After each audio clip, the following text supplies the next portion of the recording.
Also der eine würde ich sagen, ist Typ. Das sind zwei Typen. Ja.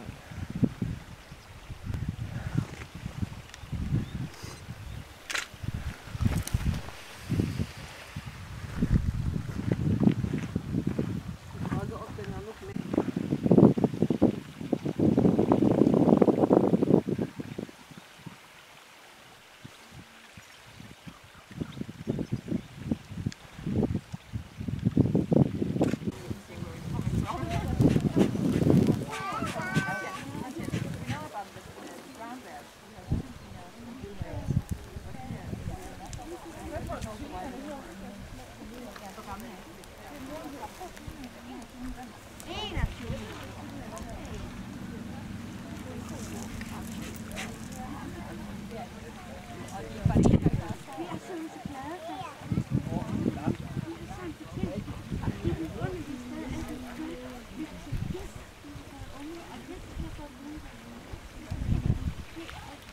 Han går sammen med en ældre hund, der hedder Smilla. Smilla, hun kom hertil for et par år siden fra et meget lille, meget dårligt anlæg. Hun har haft mange år, hvor hun ikke har haft det særlig godt. Så hun har haft lidt problemer her hos os også, og hun har altså haft det lidt svært med især de andre voksne isbjørne. Dem har hun været ret bange for. Men Siggo, han er ikke så stor, og han har jo heller ikke rigtig været sammen med andre isbjørne før de skal holde varmen.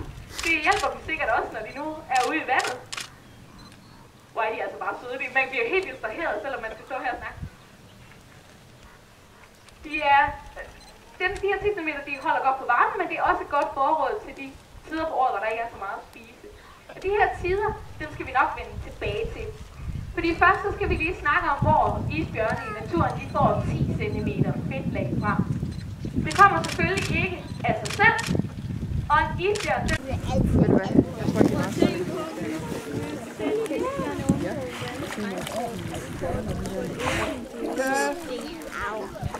Og så kommer det op på landet. Den her. Nå. Der var den.